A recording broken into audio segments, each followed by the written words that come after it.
और बेटा राहुल, हान लाभ जीवन मरण,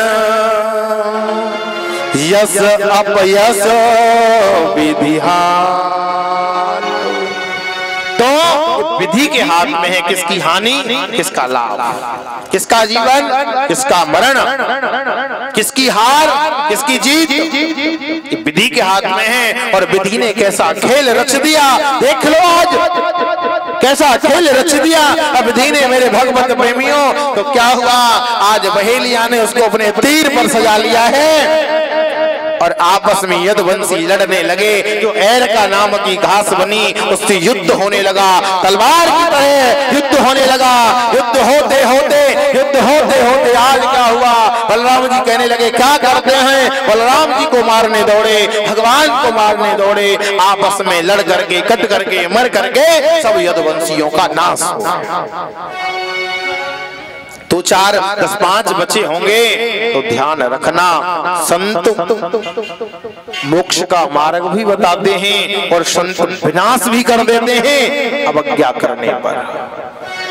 3 बात जीवन में लिख लेना, नोट कर लेना सफेद कागज पर, गलती से संत का अपराध मत करना, कभी ब्राह्मण की हत्या मत करना, दरवाजे से भिखारी मत लौटाना और गौ हत्या मत करना। जो 4 बातों को जीवन में धारण कर लेता है, छाती ठोक करके कहता हूं हार नहीं मान सकता, ध्यान रखना। 4 की सेवा करके देख लो, यदि आपको अनंत गुना न मिले कहोगे सो करूंगा। मेरे भगवत प्रेमियों, आज प्रभास क्षेत्र में भगवान श्री कृष्ण बैठे हुए हैं।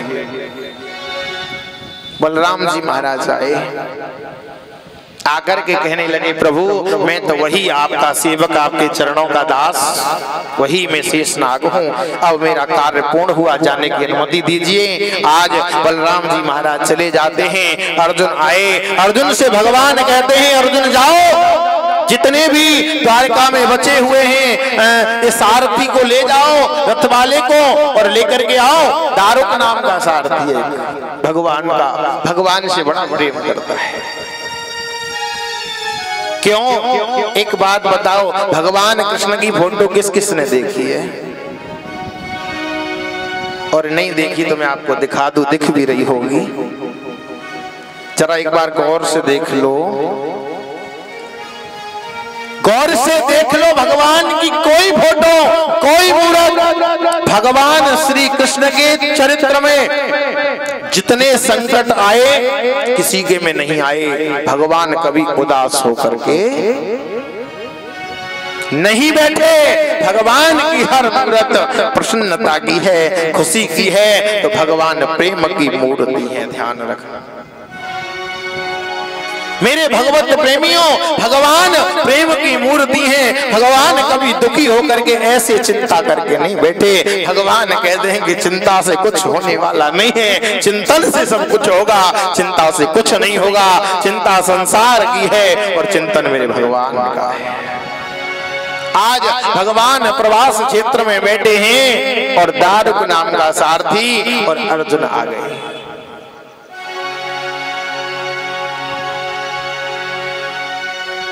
जब दारुक नाम का सारथी आया, अर्जुन आ गए। जब गोपियों को अर्जुन लेकर के आ रहे थे तो आज नगर के बाहर कोल भीलों ने अर्जुन को क्या हो गया परीक्षित जी, लूट लिया।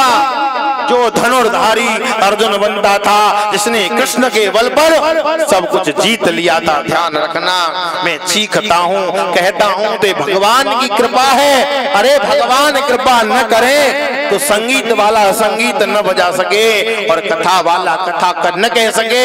और यहाँ तक की बात है कि भगवान की कथा से होकर के निकल जाए और कृपा न हो तो वो कथा भी न सुन सके।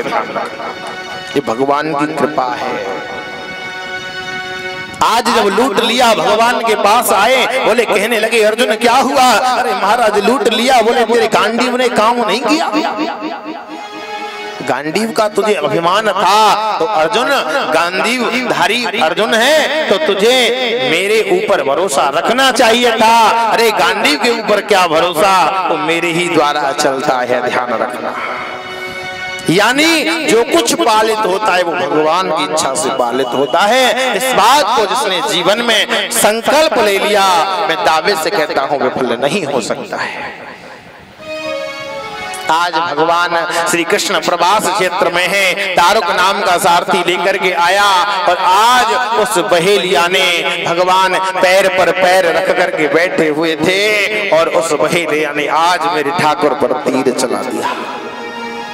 और जैसे ही तीर चलाया भगवान कहने लगे, अरे किसने मार दिया, किसने मार दिया। आज बहेलिया चरणों में गिर गया। कुछ संत कहते हैं कि वो पिछले जन्म का बाली था, छुप करके तीर मारा। बाकी ऐसा शास्त्र में लिखा नहीं मिलता है, बाकी संतों का मत है। आज बहेलिया ने तीर मार दिया और तीर मार करके आज भगवान के चरणों में गिर गया। प्रभु गलती हो गई, क्षमा कर दो। भगवान कहने लगे, तेरी कमी नहीं है, मेरी इच्छा के बिना पत्ता नहीं हिलता। तूने जो तीर मारा है वो मेरी इच्छा से ही मारा है। तो इससे आज सिद्ध हो रहा है कि ये कथा अधिक समय तक चल रही है तो ना तुम्हारी इच्छा है ना मेरी इच्छा है, ये तो मेरे गदाधारी और बंसी वाले की इच्छा से चल रही है। इसमें हमारा तुम्हारा कुछ नहीं है, ध्यान रखना। भगवान कह रहे हैं कि तूने तीर मारा तो अपनी गलती नहीं, कि मेरी इच्छा से तीर मारा। मेरे भगवत प्रेमियों, आज तो जैसे ही भगवान जैसे ही तीर मारा, अब तो सभी भगवान से वार्ता करने लगे। और वार्ता करने के बाद भगवान ने विदुर और उद्धव से बाद में संवाद किया। सभी देवता आज तैयार हो गए, खड़े हो गए। और बाबा गोस्वामी क्या कहते हैं, आजा बेटा। भगवत प्रेमियों, आज जैसे ही भगवान जाने के लिए तैयार हुए, सभी देवता आज टकटकी लगाए खड़े हैं और देख रहे हैं कि भगवान कैसे अंतर्ध्यान होते हैं। जब अंतर ध्यान होने की भगवान की बारी आई तो भक्तों क्या हुआ, आज सभी को देखते एक बार क्या किया प्रभु ने लीला कर दी कि सभी देवता पलक झपकने लगे। और जितनी देर में एक पलक गिरता है मेरे ठाकुर अंतर ध्यान हो गए। बोली द्वारकाधीश भगवान की। आज द्वारकाधीश अंतर ध्यान हो गए, द्वारका समुद्र में चली गई। क्यों? क्योंकि भगवान थे तो द्वारका थी। यानी भगवान है तो भक्त हैं, यदि भगवान नहीं होंगे तो भक्त भी। आज आचार्य सुखदेव कहते हैं, परीक्षित वो 7वां दिन आज पूर्ण हो रहा है और वो आज तक्षक आएगा और तुम्हें आकर के डस लेगा। तो मेरे भगवत प्रेमियों, आज जन्मेजय ने बहुत सारी व्यवस्था की। यानी क्या व्यवस्था की जन्मेजय ने? जन्मेजय ने व्यवस्था की है कि भाई कोई सांप आए तो उसको रोकना है। देखिए, कभी भी सांप को मारना नहीं चाहिए। अभी नहीं जलाएं, जल जाएंगे, अभी नहीं जलाएं। तो सांप को कभी भी मारना नहीं चाहिए। क्यों? क्योंकि सांप पृथ्वी पर ही रहेगा, भाई कहाँ जाएगा बताओ। यदि आप सांप को मारेंगे तो फिर आप सांप की योनि में जाएंगे और सांप की योनि में जाएंगे तो वो आदमी बनेगा, आपको मारेगा। मतलब क्या पड़ा? सांप के शास्त्रों ने बहुत विधान बताए हैं। बताते हैं कि प्याज इत्यादि से भी सांप नहीं आता। नमक की जैसे कहीं आप धारी बना दें तो सर्प नहीं आता। और लिखा भी है कि आस्तिक आस्तिक आस्तिक 3 बार बोल दें, कहीं सर्प है तो हाथ जोड़ के प्रार्थना कर देंगे, हे नागदेव, या ओम नमः शिवाय बोल दें, 10-5 मिनट में सर्प निकल जाता है। मेरा तो आज सर्प को रोकने का प्रयास कर दिया जन्मेजय ने। आज एक कश्यप नाम के ब्राह्मण हैं, वो सर्प को रोकने की ताकत रखते हैं। आज वो 7वां दिन पूर्ण हुआ और वही तक्षक जो मरा हुआ था आज श्राप के द्वारा उत्प्रेरित होकर के चलने लगा और चल करके जाने लगा। बीच में कश्यप जी से मुलाकात हो गई। कश्यप जी कोई साधारण नहीं है। आज आज कश्यप जी से मुलाकात हो गई। मुलाकात के बाद कहने लगे ये वृक्ष है, तेरे अंदर जहर है? बोले हाँ जहर है। बोले जहर है तो इस वृक्ष को सुखा दे। आज तक्षक ने एक फन मारा और वृक्ष सूख गया और कश्यप जी ने जल मारा तो हरा हो गया। अब हरा हो गया वृक्ष तो इसका मतलब है कि तक्षक की हार हो गई। लेकिन उसने बहुत सा धन दे दिया और कश्यप जी महाराज धन में बिक गए। उसके बाद में आज सावधान होकर के बैठ जाए और संगीत मंडल वाले सभी आकर के अपने अपने स्थान को लें। भगवत प्रेमियों, आज जैसे ही आचार्य सुखदेव कहते हैं परीक्षित आज वो शरफ आ रहा है, एक बात बताओ, तुमने मुझसे हजारों प्रश्न किए, मैंने हजारों प्रश्नों के तुमको जवाब दिए। आज परीक्षित ने एक प्रश्न और कर दिया। कहने लगे प्रभु एक बात बता दो कि अब कलयुग आ गया है, कलयुग में धर्म का सार चला जाएगा, लोगों में से विश्वास उठ जाएगा, किसी का भरोसा नहीं रहेगा। केवल एक बार कलयुग में मुक्ति का मार्ग बता दो। अंतिम प्रश्न किया सुखदेव जी से परीक्षित ने। तो अंतिम प्रश्न परीक्षित जी महाराज ने सुखदेव जी से किया कि व्यक्ति का कलयुग में उद्धार कैसे होगा। तो आचार्य सुखदेव कहते हैं कि कलयुग केवल नामो आधारा, सुमेरे सुमेरे नारा उतरई पारा। बता दिया कि जो गोविंद का नाम चलते फिरते डोलते बैठते उठते सोते खाते पीते नाचते गाते जैसे भी लेगा, नाम का प्रभाव कल्याण करना है। क्यों? भाव को भाए अनख्याल सहू, नाम जपत मंगल दिश दश। भाव का प्रभाव का कैसे भी। एक बात बताओ, आप जा रहे हैं रास्ते में अग्नि पड़ी है, पैर गलती से रख गया तो क्या होगा? बोलो, जल जाएगा। इसी प्रकार भगवान का नाम अग्नि है और अग्नि में यदि पैर गया तो जलेगा। भगवान का नाम यदि लेंगे अनजाने में तो भगवत प्रेमियों निश्चित कहता हूं। बाबा गोस्वामी क्या लिख रहे हैं बेटा राहुल कि जासु नाम सुमिरत एक बारा,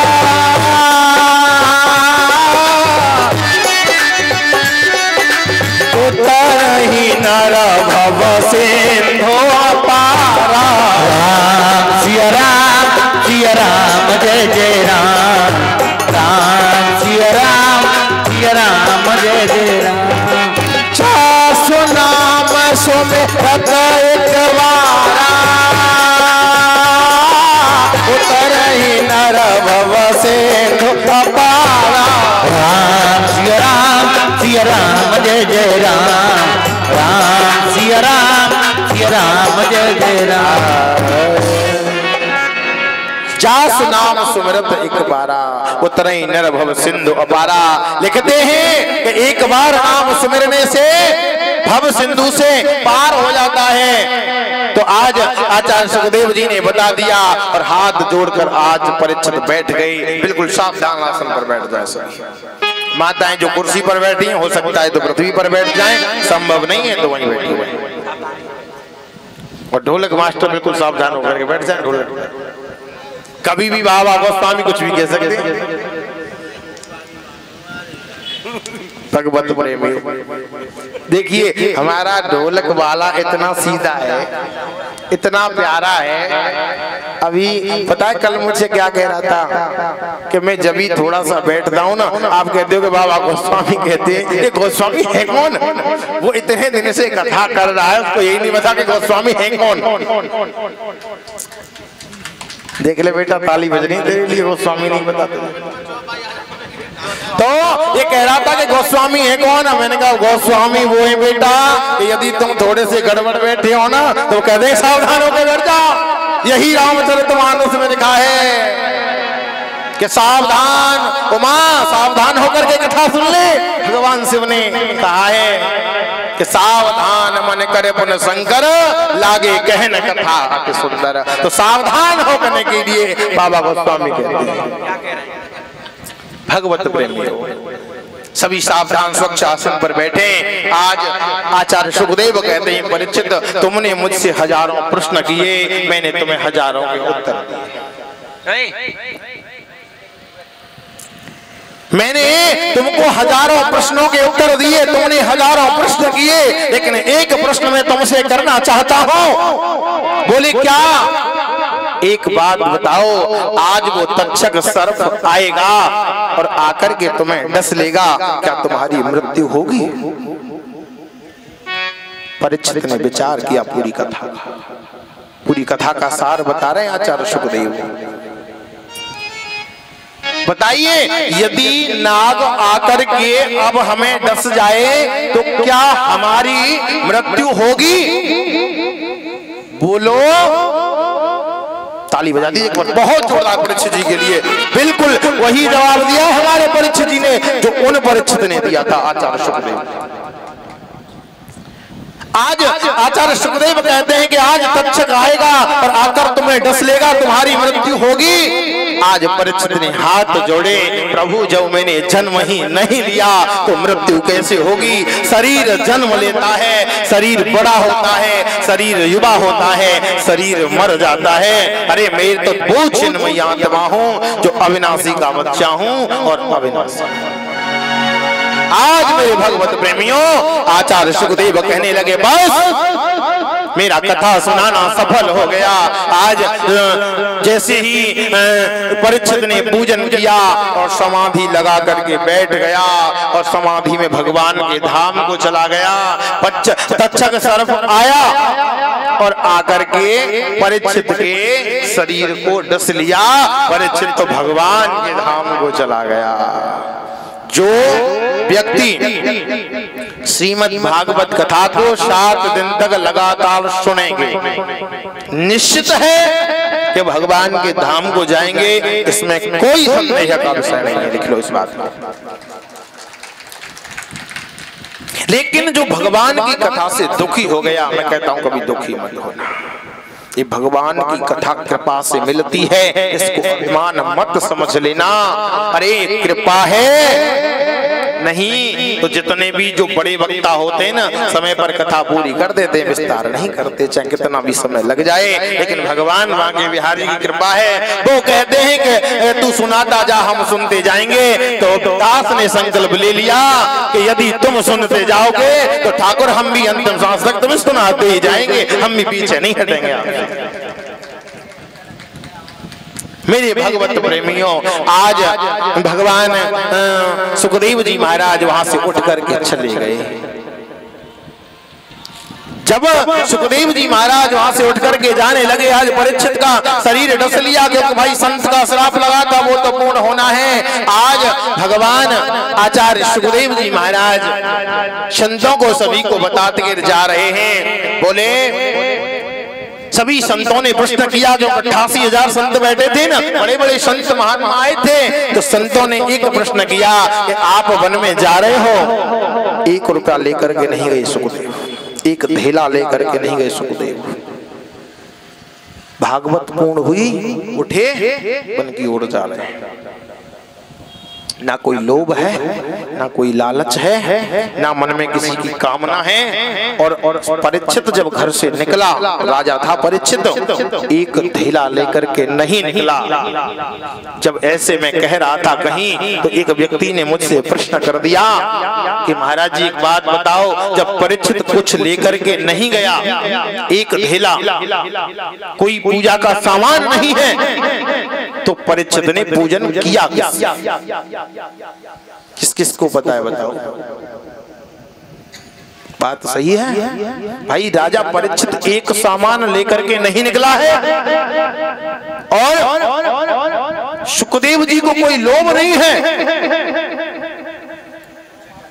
तो वर्णन आया संतों के द्वारा कि गंगा के किनारे पर सुखदेव जी ने भागवत कथा सुनाई और गंगा की रज मिला करके उसी का तिलक लगाया। और ये वृंदावन की भूमि है, आज भगवान ने जमुना जल मिला के व्रज की रज लगा तिलक लगाने का सौभाग्य मिल गया। इससे बड़ा और कुछ सौभाग्य नहीं है। वही आचार्य सुखदेव बिल्कुल उठ करके जाने लगे। अब संतों ने प्रश्न कर दिया कि भगवान के रूप का अवश्य वर्णन कर दीजिए प्रभु। आज सुखदेव जी महाराज रूप का वर्णन कर रहे हैं। बोले सभी अक्षरों में भगवान क्या है? ओ सभी अक्षरों में कौन है भगवान? ओम है। सभी वेदों में कौन है भगवान? साम वेद है। हाथियों में कौन है भगवान? ऐरावत है।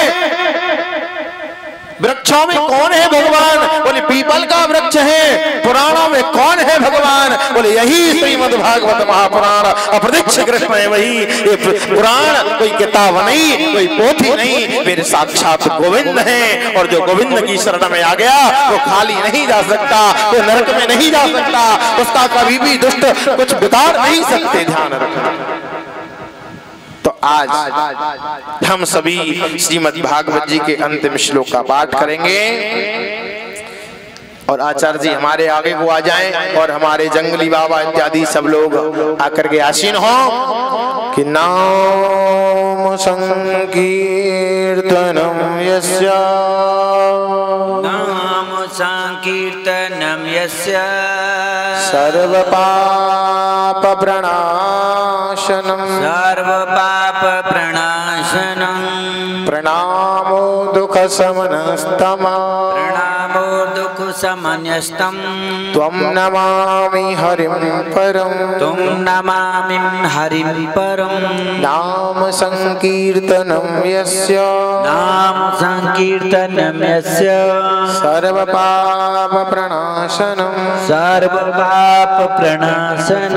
प्रणामो दुख समनस्तमा प्रणामो दुख समन्यस्तम त्वं नमामि हरिं परम तुम नमामि हरिं परम नाम संकीर्तनम यस्य सर्व पाप प्रणाशनम प्रणामो दुख समनस्तम प्रणामो दुख समन्यस्तम त्वं नमामि हरिं परम तुम नमामि हरिं परम नाम संकीर्तनम यस्य सर्व पाप प्रणाशनम प्रणामो दुख समनस्तम प्रणामो दुख समन्यस्तम त्वं नमामि हरिं परम तुम नमामि हरिं परम नाम संकीर्तनम यस्य सर्व पाप प्रणाशनम प्रणामो दुख समनस्तम प्रणामो दुख समन्यस्तम त्वं नमामि हरिं परम तुम नमामि हरिं परम नाम संकीर्तनम यस्य